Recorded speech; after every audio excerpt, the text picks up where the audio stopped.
की बगावत। और इस वक्त बिहार में किसकी बिहार में बड़ी खबर सामने आ रही है। दूसरी लिस्ट में जेडीयू की तरफ से 44 नामों को सामने ला दिया गया। ये 44 उम्मीदवार जो हैं इस वक्त दूसरी लिस्ट में सामने आते हुए, और इन लिस्टों में किसे किसे जगह मिली है, जरा अब उस लिस्ट पर भी नजर डाल देते हैं। और देखिए 44 उम्मीदवार कौन कौन से हैं, जिन उम्मीदवारों के नाम की चर्चा की जा रही है।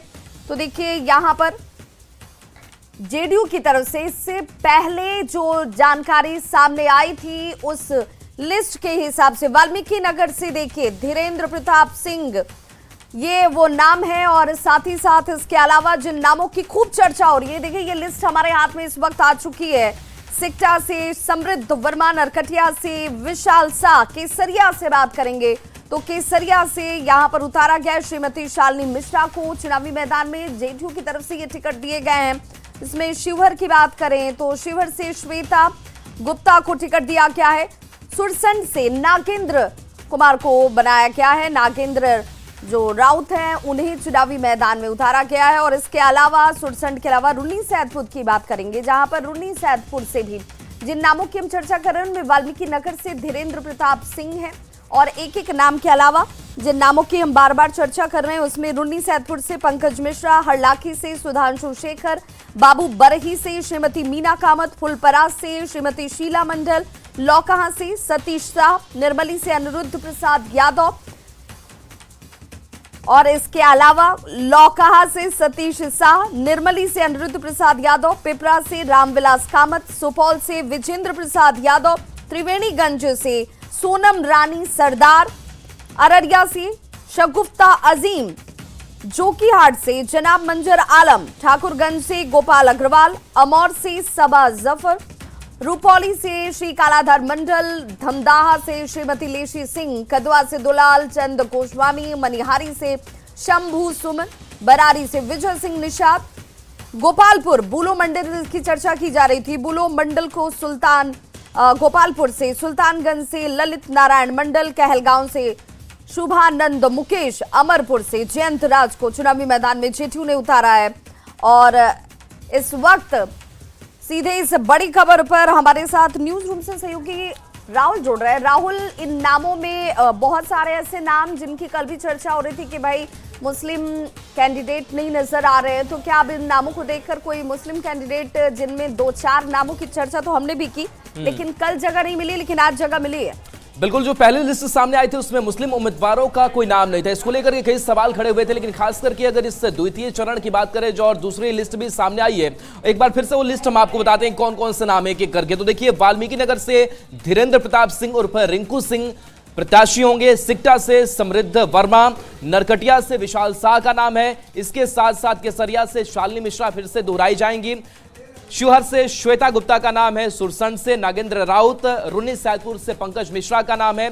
इसके साथ साथ हरलाखी से सुधांशु शेखर, बाबू बरही से मीना कामत, फूलपरास से शीला मंडल, लौकहा से सतीश शाह, निर्मली से अनिरुद्ध प्रसाद यादव, पिपरा से रामविलास कामत। और ये जेडीयू की अगर बात करें तो सुपौल विधानसभा से विजेंद्र प्रसाद यादव वरिष्ठ नेता हैं। त्रिवेणीगंज जो सुरक्षित सीट है यहां से सोनम रानी सरदार, और रानीगंज से अचमित ऋषिदेव, जोकीहाट से जनाब मंजर आलम है, ठाकुरगंज से श्री गोपाल अग्रवाल है, अमौर से सबा जफर है। इसके साथ साथ कुछ और नाम है। रूपौली से कलाधर मंडल है, धमदाहा से एक बार फिर से लेसी सिंह पर भरोसा, मनिहारी जो सुरक्षित सीट है शंभू चंदन, कदवा से दुलाल चंद्र गोस्वामी, बरारी की अगर बात करें तो यहां से विजय सिंह निषाद, गोपालपुर से बुलो मंडल, सुल्तानगंज से ललित नारायण मंडल, कहलगांव से शुभानंद मुकेश, अमरपुर से जयंत राज का नाम है, बेलहर से मनोज यादव, चैनपुर से मोहम्मद जमा खान है, और करगेहर से वशिष्ठ सिंह, काराकाट से महाबली सिंह, नोखा से नागेंद्र चंद्रवंशी, कुर्था से पप्पू कुमार वर्मा, जहानाबाद से चंद्रेश्वर चंद्रवंशी, घोसी की अगर बात करें तो यहां से ऋतु राजकुमार, नबीनगर से चेतन आनंद यानी कि जो इससे पहले आरजेडी में थे, रफीगंज से प्रमोद कुमार सिंह, बेलागंज से मनोरमा देवी, नवादा से विभा देवी, झाझा से दामोदर रावत, चकाई से सुमित कुमार सिंह। तो देखिए करीब 9 महिला प्रत्याशियों के इसमें नाम है। और इसके साथ साथ मुस्लिम चेहरा भी इस बार चुनावी मैदान में है। और खास करके कुछ नामों की अगर बात करें तो जमा खान है, जमा खान बड़े नेता हैं, भरोसा एक बार फिर से नीतीश कुमार ने इनके ऊपर जताया है। इसके साथ साथ जो दूसरा मुस्लिम चेहरा की अगर बात करें तो सबा जफर है, जो अमौर विधानसभा सीट से चुनावी मैदान में है। इसके साथ साथ शगुफ्ता अजीम जो है वो अररिया से चुनावी मैदान में है। तो ये कुछ नाम है जिनमें मुस्लिम प्रत्याशियों का खास ख्याल जो है वो रखा गया है। और इससे पहले जो लिस्ट जारी की गई थी उसमें खास करके जो सोशल इंजीनियरिंग जिसके लिए मुख्यमंत्री नीतीश कुमार जाने माने भी जाते हैं, और खास करके लौ कुश का जो समीकरण बिठाना हो या फिर जो भूमिहार उम्मीदवार है उनको भी बड़ी जगह जेडीयू ने इस बार दिया है। इसके साथ साथ जो ईबीसी एक वोट बैंक है उस पर भी नीतीश कुमार हमेशा से मेहरबान रहे हैं। तो कह सकते हैं कि ये सारे वर्गों की जो भागीदारी है, पहली लिस्ट में तो मुस्लिम उम्मीदवारों को थोड़ा दूर रखा था या फिर उनका नाम शामिल नहीं हो पाया था, लेकिन जो दूसरी लिस्ट सामने आई है इसमें मुस्लिम समाज की भी भागीदारी दिखाई दे रही है। यानी कि जिस सोशल इंजीनियरिंग के लिए, जिस सामाजिक समीकरण को साधने के लिए नीतीश कुमार जानने जाते हैं, उसका बखूबी जो ख्याल है इसमें रखा गया। इसके साथ साथ महिलाओं की जब बात करते हैं मुख्यमंत्री नीतीश कुमार, तो महिलाओं को लेकर के जो मुख्यमंत्री नीतीश कुमार बात रखते हैं वो सिर्फ उनके भाषणों में नहीं भी है, वो इस लिस्ट में भी है। ऐसा हम इसलिए कह रहे हैं क्योंकि पहली जो लिस्ट की अगर बात करें उसमें भी कई जो महिला प्रत्याशी थी उनको शामिल किया गया था, और इस लिस्ट में करीब 9 महिला प्रत्याशी जो हैं वो चुनावी मैदान में इस बार उतरेंगी। तो यानी कि महिला का सहारा जो है मुख्यमंत्री नीतीश कुमार लेते भी हैं और कहीं ना कहीं कह सकते हैं कि उनको सपोर्ट भी करते हैं। तो सिर्फ महिला मतदाता नहीं महिला वोटर्स ही नहीं बल्कि महिला प्रत्याशियों को भी उनको भागीदारी जो है मुख्यमंत्री नीतीश कुमार देते हुए दिखाई देते हैं।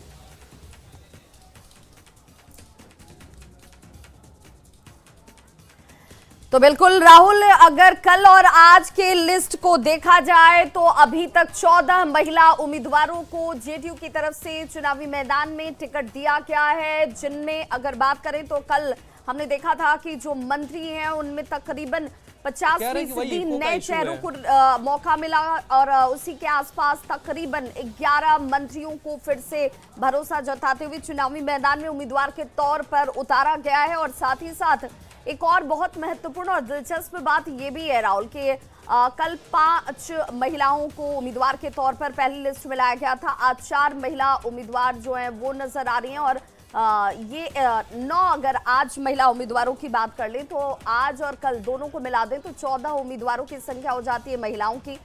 ओबीसी की जिसकी बात कर रहे थे आप, लॉ समीकरण की जिसकी बात हो रही है, उन समीकरण को साधने के साथ साथ सवाल ये उठ रहा था कि आखिर मुस्लिम उम्मीदवार क्यों लिस्ट से गायब हैं। तो ये जरूर जानकार कह रहे थे, और जो सूत्र हमारे कह रहे थे जेडीयू के कि नहीं, दूसरी लिस्ट आने का इंतजार कीजिए, दूसरी लिस्ट में ये भागीदारी जो है वो जरूर सुनिश्चित की जाएगी। तो इस दूसरी लिस्ट में जेडीयू की तरफ से इसमें उम्मीदवारी भी दी गई है, और ये 4 नाम जो हैं वो सामने आ रहे हैं जिनमें मुस्लिम उम्मीदवारों को चुनावी मैदान में उतारा गया है।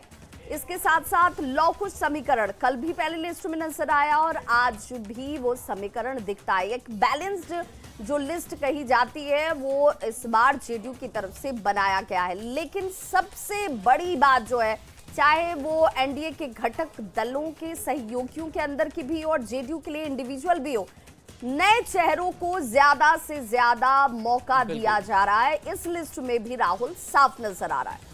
बिल्कुल, तो देखिए जो नए चेहरे हैं उसको भी कुछ जगह दी जा रही है, इसके साथ साथ खास करके जो पुराने चेहरे हैं उसको भी रिपीट किए जा रहे हैं। पुराने चेहरे को रिपीट करने का मतलब ये होता है, और देखिए कुछ हमने नाम वैसे भी देखे जो ये पहले बार चुनाव हार चुके थे लेकिन उनको भी इस बार जगह दी गई। कुछ जेडीयू के कैंडिडेट जिनके टिकट काटे भी गए हैं, और खास करके इस बार सीटों की संख्या जरूर कम हुई, यानी कि 101 सीटों पर पिछले बार के मुकाबले कम सीटों पर लड़ रही है। लेकिन साथ साथ ये भी खास ख्याल रखा गया है कि कैसे गठबंधन धर्म का पालन करते हुए बीजेपी के लिए भी कई सीटों को त्यागा है जेडीयू ने। हालांकि बीजेपी ने कुछ ऐसा ही किया है, तो दोनों का एक जो समन्वय है वो दिखाई दे रहा है, और 2 ये बड़े अलायंस एनडीए के हैं जिनमें एक जो समन्वय कोऑर्डिनेशन बिठाने की कोशिश की गई उसका एक इस लिस्ट में भी जिक्र जो है वो दिखाई दे रहा है। तो देखिए